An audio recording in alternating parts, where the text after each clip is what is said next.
everybody, TeriGigi here. I'm here to do a video. I'm at the apartment. I just left the beach house a couple days ago and I'm going to be here for a week, and it feels really weird because we're barely ever here, but it's fine. I'm here today to talk to you about Christmas time before the season starts. I mean, I know it's already kind of started. Ways to cope with Christmas if you're older or even younger, but you've had a big life change. You're going to be missing a loved one during the holidays. Either they've passed or they're not going to be with you, and maybe your kids have gotten married and they have in-laws, and it's a whole thing, and it is a big adjustment, and it's I have not found it to be a very fun adjustment, but I have found some ways and thought about some ways that I can make Christmas more meaningful, even if I'm not with everybody that I want, and more than just Christmas Day. I'm talking about leading up to Christmas Day. There's a few things. Scott and I were talking the other day, and last year we went to Houston for Christmas, and we were with Megan and the kids and Wes, and then we drove to Austin and spent some time with my parents, and it was great. But when we got home, we both just said we didn't like it. And we liked it, but one of the things that was missing was him and I exchanging gifts. We just said, oh, we're just getting ourselves, I know what it was. We had just been to Paris and London at like 2 weeks before, and we said no gifts, and we spent all our money there. So we didn't exchange gifts. And I know that gifts are superficial and not what it's all about, but Scott loves to buy me things, and I like to buy him things too. So I told him, I said, no matter where we are, no matter what kind of budget we set for each other, even if it's $25, $100, we are going to exchange gifts with each other, because it's just been a special part between the two of us every year. He is the best, most generous gift giver, so I don't know why I'm complaining, right? Anyway, so I don't know where I was going with that, but I wrote down a few ways to make Christmas better and more meaningful if, like I said, you've had changes, you're older, it's difficult. It's difficult because when you have little children, Christmas is everything for them, and you just anticipate Christmas morning, and it's just so much fun, and it just changes, you kind of pass the torch to your kids, and even if you're so lucky that you're still in the same town and it's all at your house, that's great too. But you can still miss Christmas if you don't really plan on it. So what am I talking about? Okay, ways to have a good Christmas season are the following. These are things I've thought of and things that I personally do on a day-to-day basis. I've already started because, I just want to have a good time this year. Plan ahead to enjoy it. Turn on your Christmas music every morning or every evening, whatever it is.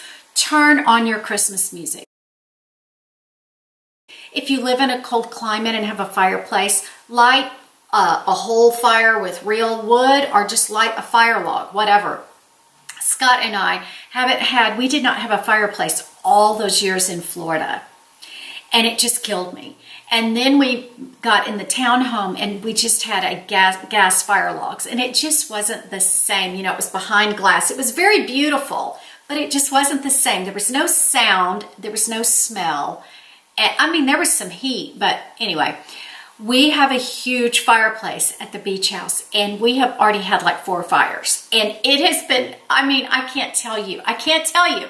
So, turn on music, and if it's the evening, light a fire, or even if it's the middle of the day and it's real cold, light a fire log, those 3-hour ones.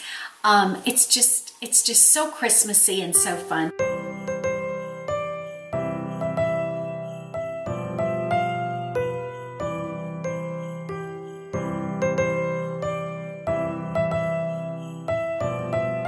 Of course, decorating is part of having a good time at Christmas. Plan your decorations. We're not going to be there Christmas, so We were talking about a tree. Do we put a tree here at the apartment? Do we put it, where do we? We went and bought a tree, and I totally decorated it, and I did a video on it, which is going to be a collab with the DIY Mommy. So, of course, decorating. Even if you're not going to be home for the holidays, I suggest you at least put twinkle lights and a tabletop tree or something. We did a full-size tree and a couple of little arrangements on some tables, and we're doing lighting next week. Oh, this one has become an absolute classic. Well, it's always been a classic to watch Christmas movies during the holidays. Old favorites, new favorites. You know, one of my new favorites, sort of new, is Elf. I mean, I love that movie. It's just so good. And old movies, you know, I like some really old black and white Christmas movies. Of course, It's a Wonderful Life and all that, and The Christmas Story, all those. So much fun to do, but don't just watch a Christmas movie, you know, pop popcorn, light the fire, sit with your spouse or somebody, and if you don't have your spouse, invite some girlfriends or some people from work and say, tonight we're going to have a Christmas movie night, you know. Just find a way to really, really enjoy it. Of course, it's the Hallmark Channel. Y'all, the movies are so sappy and so predictable most of the time, but Scott, I don't know what it is. He loves Christmas. He loves these movies. And he finally told me the other night, I said, why do you love the Hallmark movies so much? They're not your style of movie that you ever watch the other 11 months of the year. Actually, 10 months. We've been watching them since November, November 1. He said, because it's not politics. Well, something that we do when we're on repeat on some of these movies, and you can repeat every word, you know it by heart in your head, we work a Christmas puzzle together. Every single year, I kind of got this idea from his mom, and we have quite a collection. We have like 5 or 6. We usually buy a new one every year, but this year I think we're going to buy. We're going to do 2. We've decided we're going to do one when we're here, because we're going to be here more than we used to be because he's quit traveling, and we're going to be doing one on the weekends at the beach house. So we're going to choose a small one down there because we're not going to be down there as much, and we're going to choose a larger 1,000-piece puzzle for this house. And that is just so fun, y'all, to do. Don't underestimate the power of a puzzle, because you can talk, you can listen to music, you can glance at the Hallmark Channel or whatever, watch Home Alone, you know, or you can just do it with in peace. And it's very relaxing. It's sort of, to me, it's sort of like people that crochet or something like that. It's very relaxing to do a puzzle alone or with someone else. Of course, baking is always fun to do. You know, put it on your calendar that you're going to bake, and make your list, and drive to the store and get all your goodies and come home and set up and just bake. And the smell and the air will be wonderful, and you can share that with other people, share your baking, or just keep it for yourself, or have it ready for when you are leaving for the holidays. Baking is a really fun thing to do. How about this? How about sitting down with the Christmas music or the movie on and doing old-fashioned Christmas cards? You know, y'all, the mail, I mean, there's nothing fun anymore that comes in the mail. And emails, they're okay, but they're not the same as receiving a card in the mail. And I'm terrible. I don't ever send out Christmas cards. But if you have the hankering to do that, I think that's something that could put you in this Christmas spirit, or do a holiday letter or whatever. I know we all see each other with family on Facebook, although I'm hardly ever on there anymore. But, you know, a card that comes in the mail with a special note to someone that you love, and you can tell them in the card a personal note of why you love them, not just Merry Christmas, you know? It can be a meaningful thing.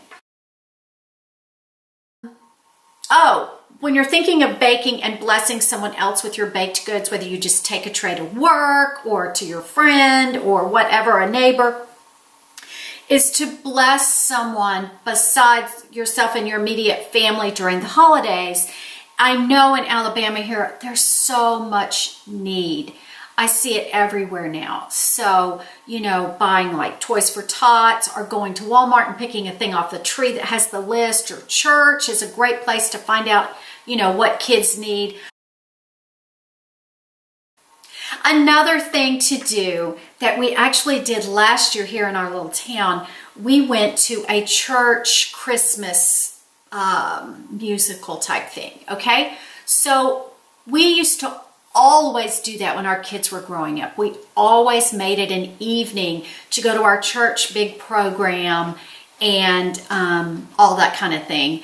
And it really was a festive occasion. We dressed up. Of course, you know, I had everybody in kind of cuter clothes or churchy clothes, and we would go out to eat. And y'all, back then, to take 5 of us out to eat, we didn't have the budget for that. So this was a big night. This was a big night for us to go out to eat and go to the musical. And then after it was over,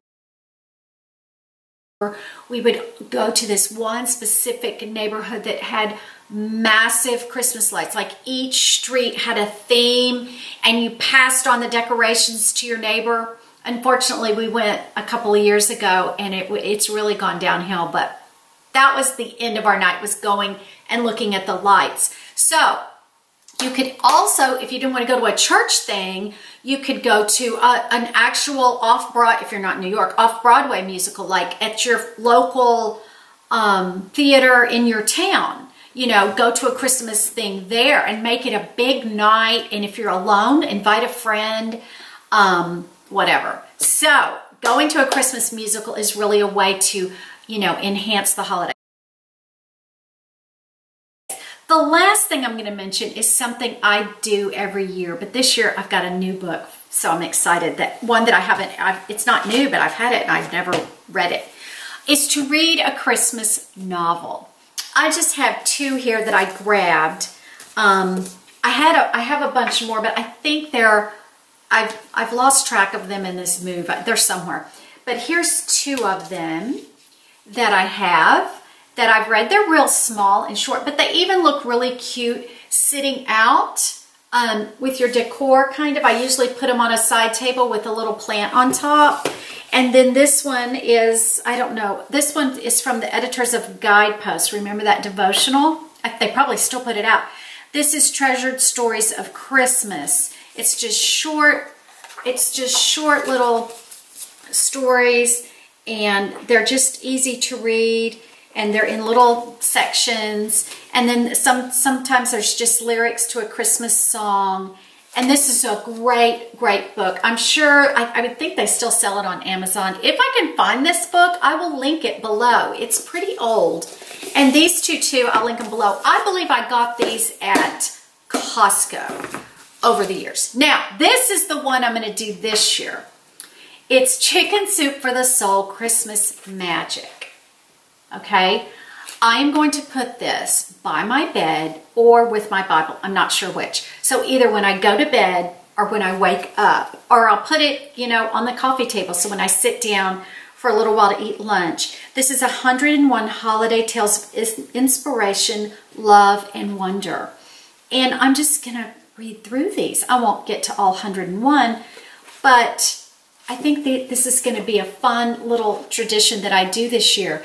And then if they're really special, I will mark them and read them to Scott when he gets home from work or something, you know, because again, he loves Christmas.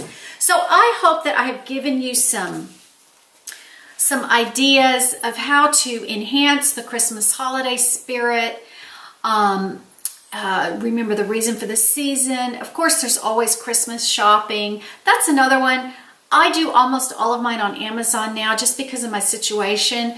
But don't forget, I mean, malls, I hate to break this to y'all, but malls are going down by the wayside. Have you noticed? They're just not as popular anymore, and I don't know why. I hate these outdoor malls that they're building now where you have to walk or drive all through the elements to get from... It's not the same as everyone piling in the car and going to the mall and getting something to eat at the food court and then just walking around and looking at the decorations, hearing the music, you know, doing a little bit of shopping, taking the kids to see Santa. I mean, it still exists, but I see a time where malls are going to be gone. And I've heard that that's a trend. I don't understand it. But anyway, that's another thing is don't do all your Christmas shopping online. Get out in the cold, rain, sleet, snow, and be around other people and just enjoy it that way too. So that's it for this video. I've gone on way too long. Don't forget to check out my Christmas decorating video. So that's it.